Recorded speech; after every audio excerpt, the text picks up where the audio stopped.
to another episode of the Self-Development with Tactics podcast. In the end, today it's going to be about modeling. It's going to be architectural related, and it is, it is for the sake of sharing something using, I guess, software that is not primarily used for architecture, showing some things that I've been able to learn over the course of the last, I guess, year or something. Because I don't really think that there is too much resources on that out there in the interwebs that you can access for free. I do know that there is some course that you can buy a fellow, I think teacher, I'd say, yeah, teacher of actually the university that I am attending. This is kind of the only resource that I've been able to find, at least. And I'm just kind of constantly going through all the sites and also including Pinterest to, actually see where I can find those things that I really want to find, to create those artworks, to create those architectural pieces that I do want to create, or the ones that I'm seeing all the time on social media that I find really cool and amazing. And I mean, there are just certain techniques, certain things that one could take, I think, advantage of. And I'm really willing to share these and really willing to go through them. As you can see in the background, we are in Houdini, Sidefx Houdini. It is free as an apprentice version. The only thing that you can't do is rendering, and I don't really know if I would suggest it. Anyway, you can also not export things as an FBX and probably Alembic as well, and some other file formats that probably do include animations. So for that, I think there is an indie version or something for indie studios that, or there's actually also a student version for $80 a year or something. And one could think about using that. What I'm primarily been looking for and trying to find resources on, also including books. And most often you do get some resources and thoughts and whatever by, for example, Googling for experimental architecture or speculative architecture, and maybe even something like code art or something like that, or coding in architecture or whatever. I think most people are then using, I guess 3ds Max is also having some parametric system thingy thing, whatever, but Grasshopper, I assume, is kind of something that most people are using there, which is having its benefits and also definitely drawbacks.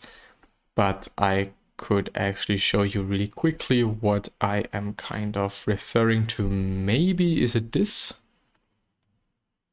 No, it's not really that.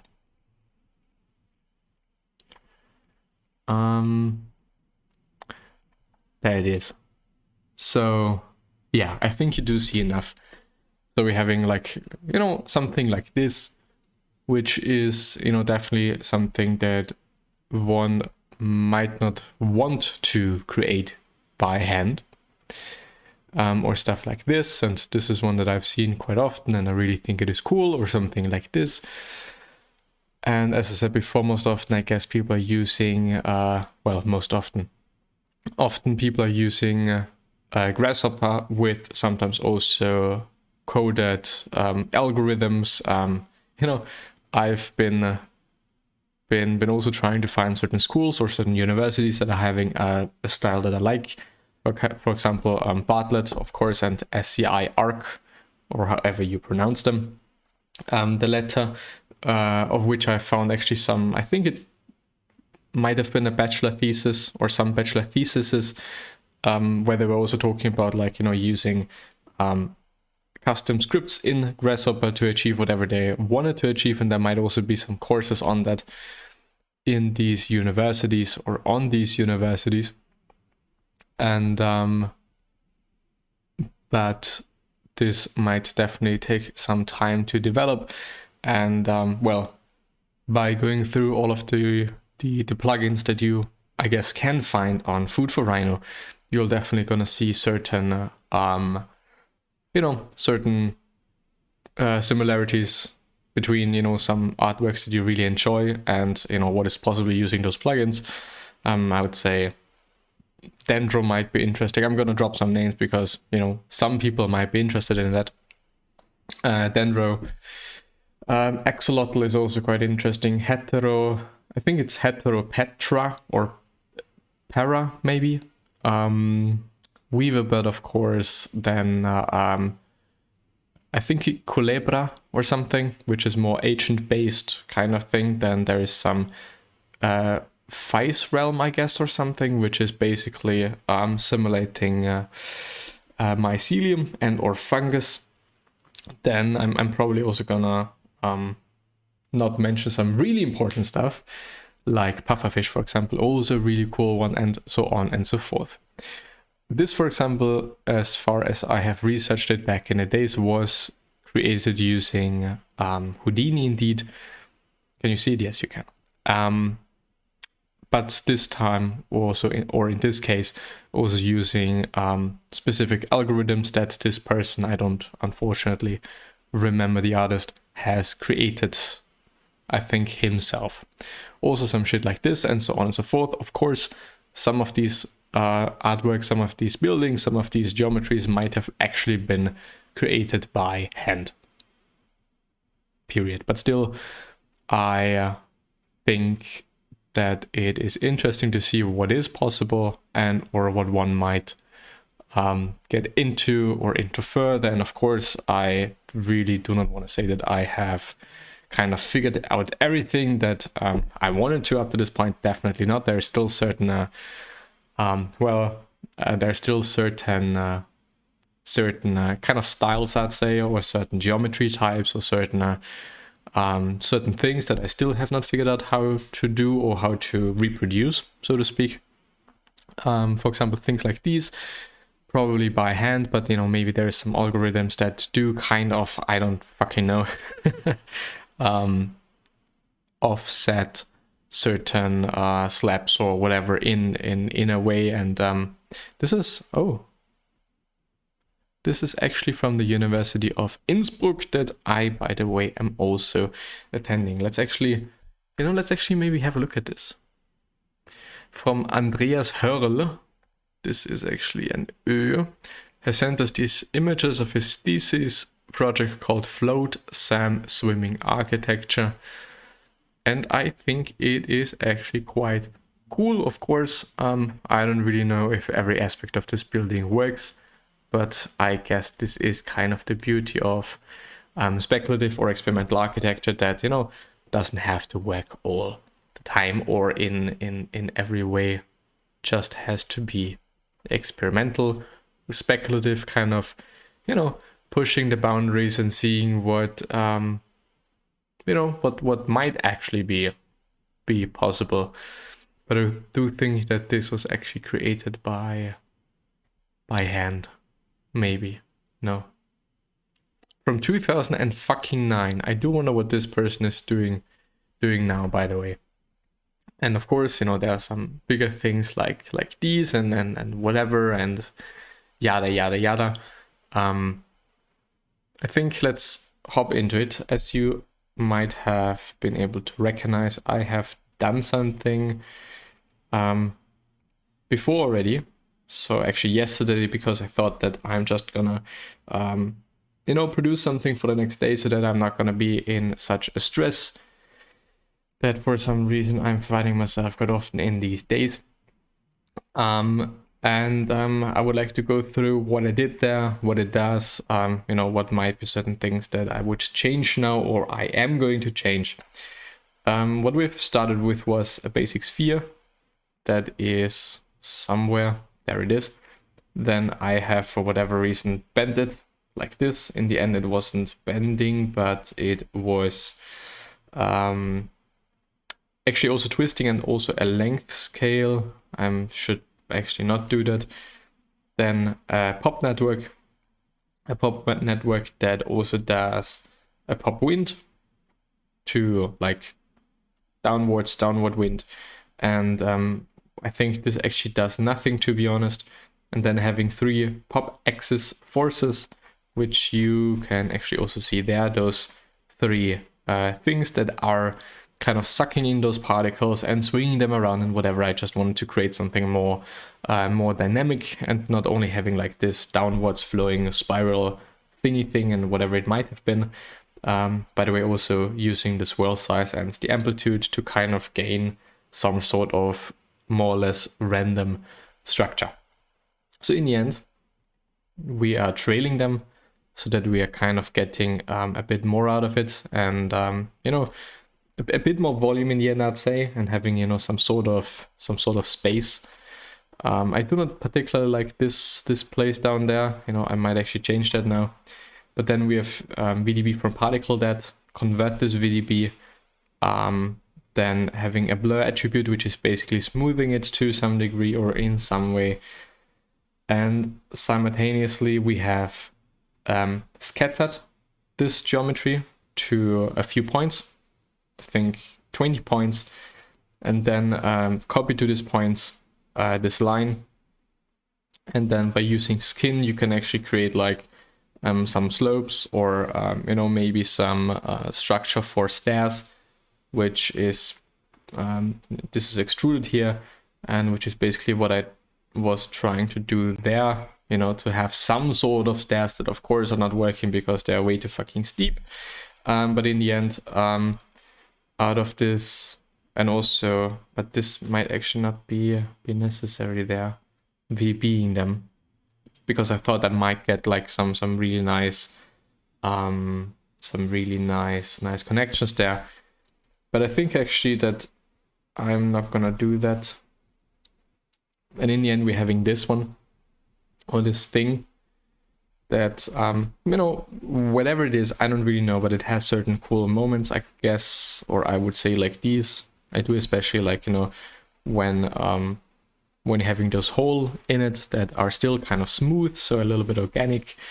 And I also do like the stairs, because without them, I guess, or I think, at least at my point of view, it would not be as interesting nor architectural related. And you know, of course, by making sure that you're not having those very thin lines, or maybe those thin lines are you know, not as random, we might actually also see whether we can do that by, well, I do assume having maybe an amplitude of 0.5 maybe, and let's see what it does. And also the beauty of all of that is that those particle simulations actually really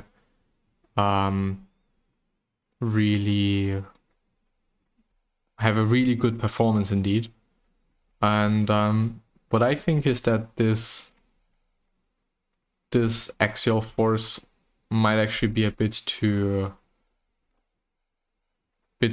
fast, or might be doing a bit too much there for my taste. So maybe we're actually not gonna let it spiral, but just, you know, let it flow along it, even though it might still be sucking too much. What is this doing? And in the end, it is just a lot of it's just a lot of experimentation, I would say, and a lot of, you know, trying to see what are some interesting shapes, some interesting moments, and some interesting spaces that one could create. And now there is actually nothing happening anymore. Let's actually maybe have some orbit speed again. You know, maybe the suction is the problem. Okay, yeah, now it actually, that is interesting. Now it's going over it. And we might actually do this with this one above there as well, by having like 0 suction speed.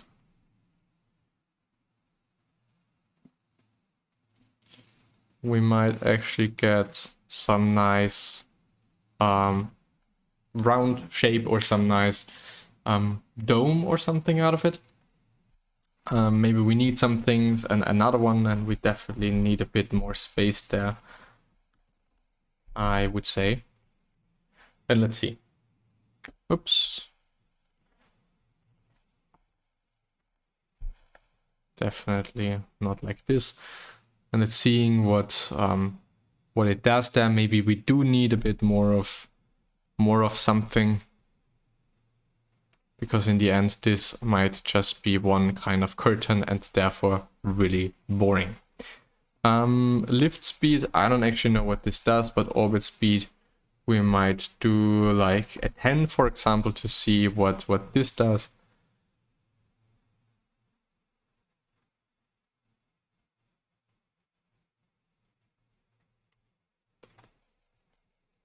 Okay. Well, it is indeed orbiting, but if it is doing a full circle or something, it might actually be quite interesting. I don't know. Let's actually have a look. I mean, it's a bit thin, but we could definitely, maybe stretch it or kind of mirror it or whatever we could be doing. But let's see. It does look quite funny.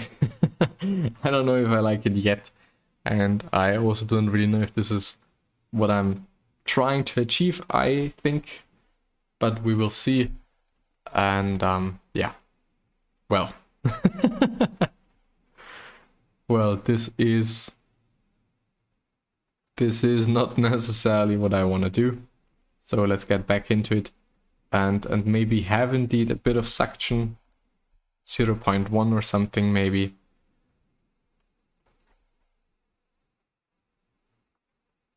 To suck these in, but maybe we actually need a bit of suction speed there, because with the yellow one we're not having anything, but we are now trying to introduce it with the red one.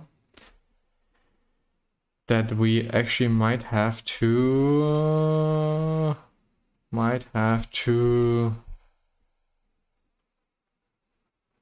radius, height 20, height 20, and then well, can't I do the thickness? I could also make a torus out of it. Let's see actually what this is doing. Ah, okay. That is funny. I mean, this could be cool, but I guess that we're just gonna go with the sphere again.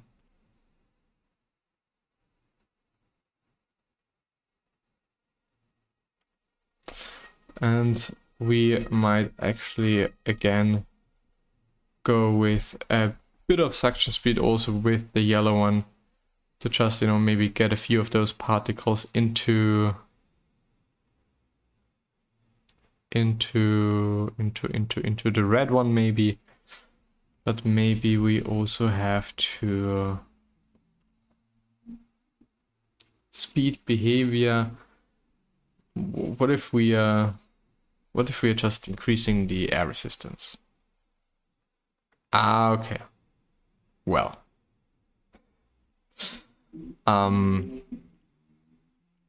That's gonna be a 1 again. Ignore mass, treat as wind. Okay, cool. Lift speed, maybe we actually want to lift it for some reason. I don't actually know what it does, but it might be interesting. And I think we definitely need a bit more suction speed in here. Maybe not that much. Maybe just something like this. And then we are having also... Can you actually see everything? Yes, you can. That's wonderful. And then we need... Where is it now? There. Maybe we also need a bit of suction speed there again, so that we're having something something like this. And let's actually redo the whole simulation. Yeah.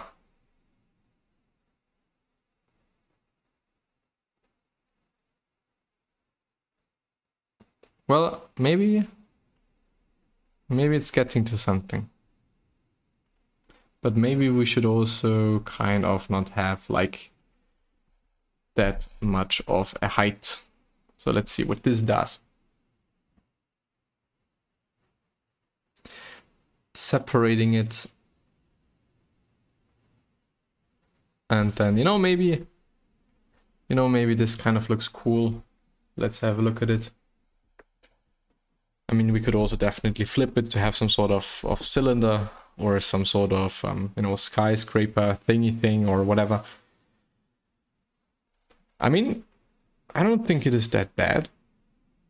It's interesting. It's kind of interesting, we may actually go to this thing there to see what this does. Going back further, it might actually be more interesting, but who the hell knows? I don't, for example. I really don't. But it takes a bit of time, apparently. And now we're getting like this thing. I mean, because it's not that nice of a curve, I don't really like it. And we may actually maybe change something there. We might take this and have it in this direction. We might actually also have it set something like that.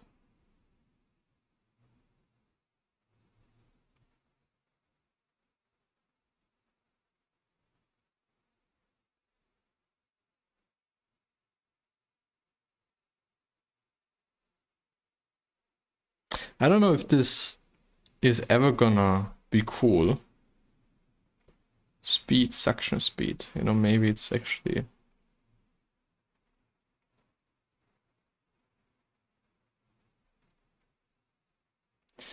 But I guess it just needs a bit more. But what is the threshold, where it is, where it is cool or where it wasn't, and whatever. Maybe... yeah, maybe it's 3 or something. We might actually take this one. Oh, now it's starting again. Well, anyway.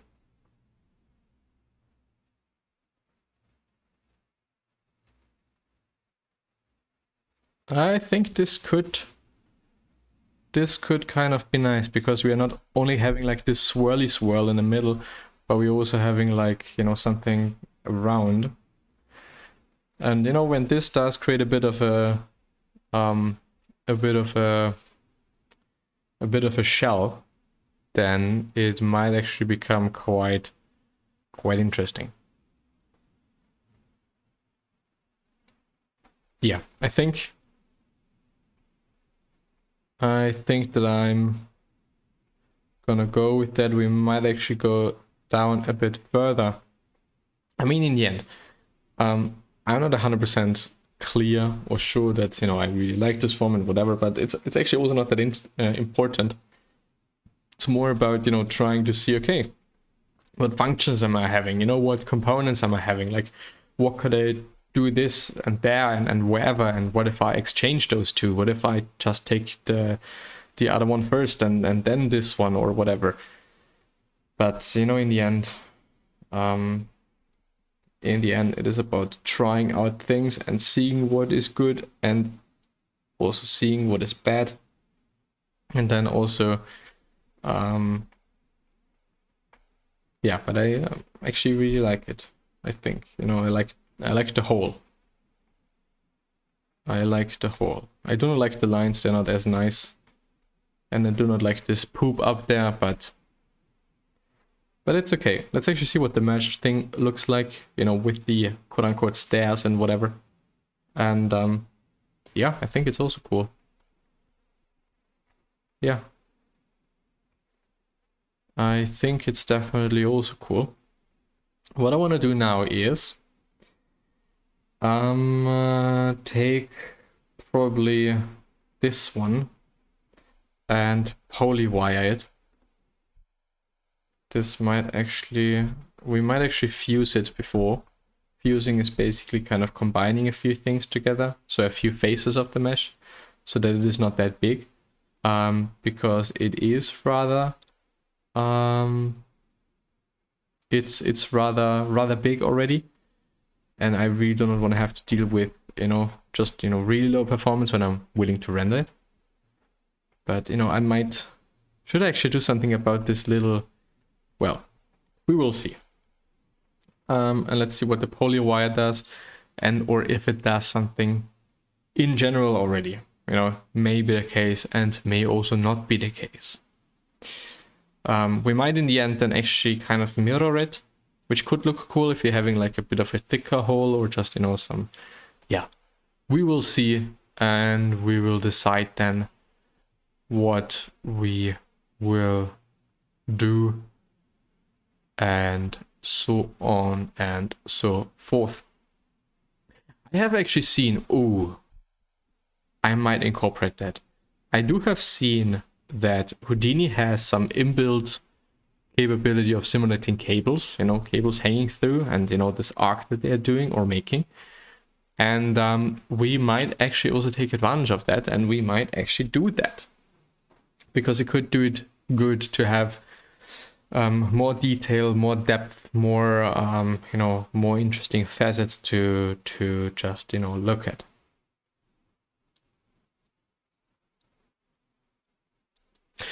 But yeah. But the thing with the poly wire is always that it is taking so fucking long.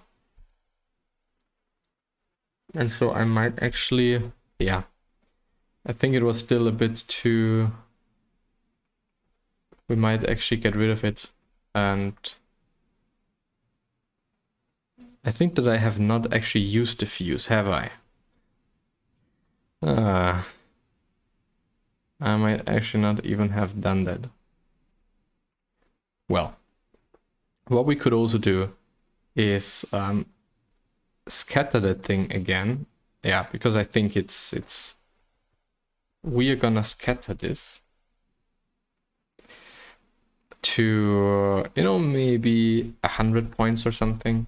Then we're gonna add, I never ever know what it is called, but it is connect adjacent pieces or something. We're gonna go to points, and we're gonna increase the radius, and voila, we're having some sort of proximity thing. And now we're gonna use the poly wire onto here to have a look at it. I'm gonna keep it like this. We're gonna make a triangle out of it because it's a bit easier to calculate, but we're gonna increase the segments, because now, and there's a bit, now we're gonna blur this again with attribute blur, because what you can then see is that it does this. Wait a second. Oh, I hope it's not crashing. No, it does this. So when we're increasing it, it's becoming more interesting. You know, we're getting something like this. Cool. What I think is actually interesting, and this might be due to this being polygons and not polygon soup, because I guess this might actually do something different, or actually not. Well, anyway, we're gonna go with polygons.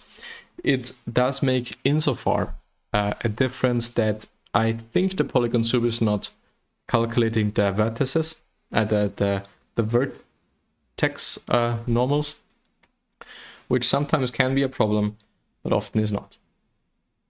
But what we might have to do is, you know, there it is.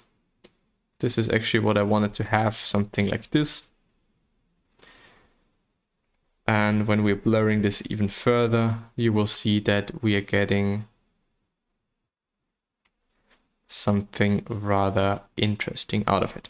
So what we're gonna do now is we're gonna dissolve this.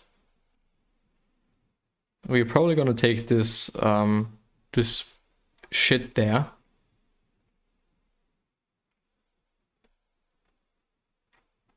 and pressing Alt, and then we are gonna select this piece here, and we're also probably gonna select something like this here, probably by pressing fucking shift that I haven't done now. Good job. Because we're now just, you know, having some sort of a transition in between, or between this this wireframe, this poly wire, and also the original geometry. And we're taking this, and we're probably gonna take something from the middle. Have I pressed fucking shift now? Ooh. We may actually also not do that.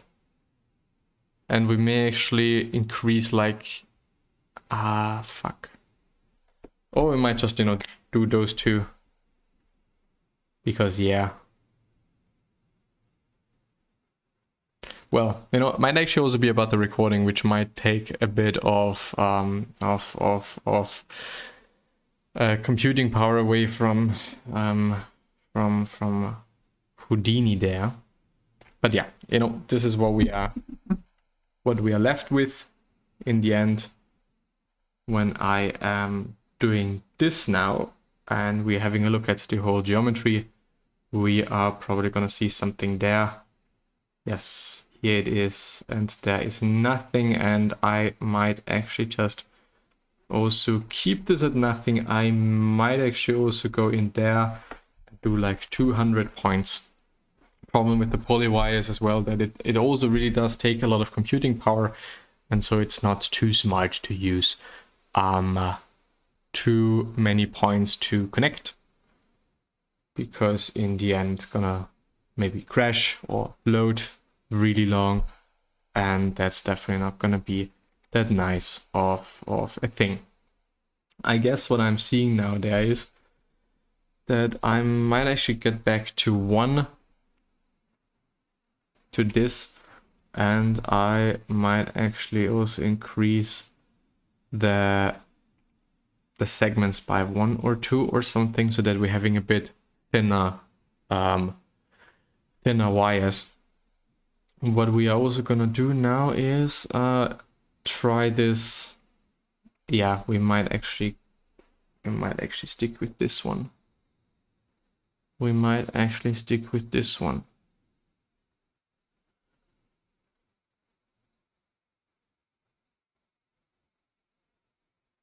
Yeah, I think it is better. We're not getting too much up there, but I guess it is fine. So what are we working with now? Yeah, we get something there. It's a bit thinner. It's not really too cool, I have to say, but I think it is fine. You know, this thing up there is a bit strange, but I guess it is what it is. It really is a bit strange, to be honest. You know, we might actually also increase like the points again, because now it is indeed a bit too compact for me, I guess. It's not really, it's just, you know, one thing, which might actually, let's see if cable generator, what curve or surface. So when we are having, I think those curves, this might actually do the trick. Let's see if this does what I wanted to do. Number of main cables, spacing 0.1, and the resolution is maybe 0.3 or something. And we are straight edges, whatever I did there, spacing, right click and revert to defaults is a good thing. Connect surface through geometry.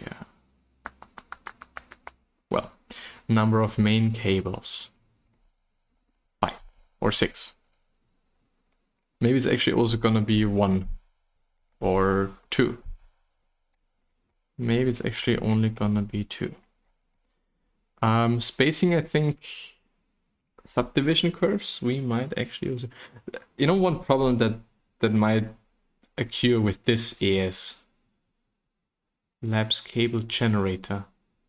I mean, I thought that it is gonna take like a straight line or 2 points actually and connect them with the simulation type wire simulation. Oh, it does something. So this might actually do what I thought it does, and we might actually also take the poly wire and well, get rid of it and use the cables, because I think that it might be a bit more interesting, even though I would like them to be a bit thinner, even more, because at this point they are quite thick and I might actually quite dislike that.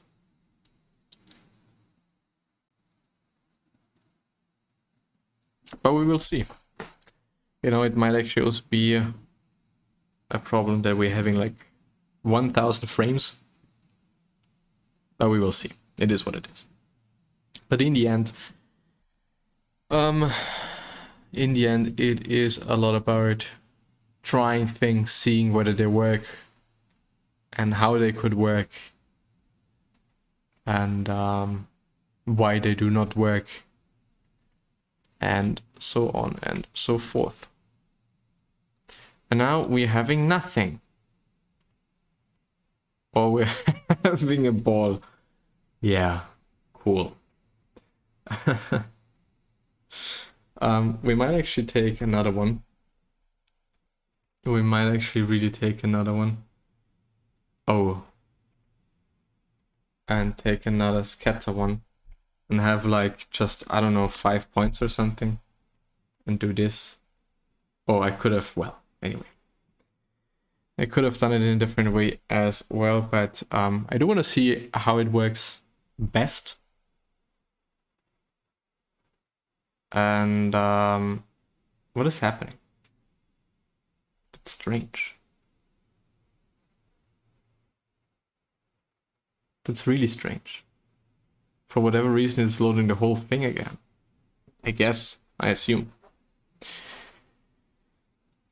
So yeah, of course there are also volumes that you could use to create cool things. Tessellation, of course, as well.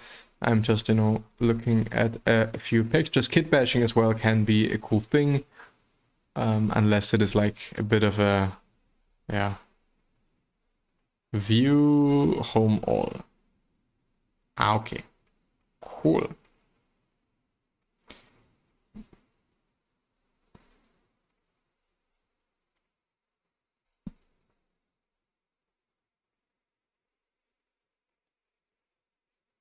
Why can't I see anything? And we might actually definitely do this, and then we're gonna home all. And then we might actually have a look at the merge, because I do have a funny feeling that something is going on. But apparently no, everything is quite fine.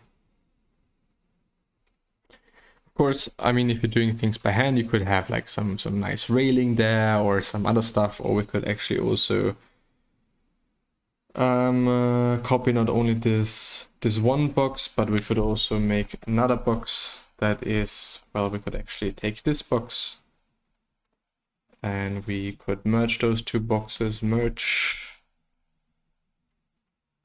Yes, we're gonna merge those two boxes, but this box is gonna be like 1 in this direction and 0.1 and 0.1 in the other direction, and we're gonna see what it does. And it's, you know, we're gonna have some like some poles there, or whatever this might be, or could be viewed as, or whatever. We might actually do this like to F5, because it might be interesting to have this more vertical direction. And what we might actually also be doing is setting like this center 2.1 in some direction, because I don't want to have them in the middle of, yeah, this is a bit better, having them outside of those things there. Yeah. Yeah, I think it actually does it a bit of good. We might actually also do -1, which makes a bit more sense regarding... okay, no, it's actually similarly worse or bad or whatever. We might actually also blur those two after the merge or something, but I guess before it makes sense to give them a few separations so that there's actually something to smooth, and it might actually also look really shitty. I don't really know. So something like this and something like this, and then we are gonna blur them, attribute blur there, and then we will see what it does. Yeah, it makes them just a bit smoother. Might be cool. I don't know, if you're having some sort of circles there and some whatever. It's thinning it out a tiny bit. I don't know if it is cool. I mean, it's really up for debate. I might actually not use that because I indeed liked, you know, the visibility of the sticks and those things and whatever. Yeah. And this is also quite interesting there. What we might actually now do is there something else that might be interesting? I mean, we could scale a few things. I'm actually still not really sure about like this platform on top because there is nothing. Of course, we could put something there, and I'm also not really sure about the form in general, so we might actually have a look at... We're gonna save things now, and we're having a look at the trail because it might just be a bit too much there. Yeah, because it's like one thing. We might increase it a bit to see if it is good, you know, to separate the points a bit more so that we're having those cool holes and, you know, those cool more organic looking geometry there. And but we will see whether this does the trick or whether this, you know, does look as good as I thought it may. But yeah, we might actually maybe also... I think it might actually be... I think it might actually be better. Guess we're having a look at the whole one so that we can somehow decide on that. And we might actually also mirror it in the end. It's often kind of a cool trick to make things a bit more interesting than they are. But yeah. But yeah. We might actually also have those vertical ones be even a bit longer, but a bit thinner. We might actually do that. But elsewhere, I think that I'm gonna end the episode there. I do really hope that you've been able to learn something and, you know, get some inspiration out of this, and I'm hopefully gonna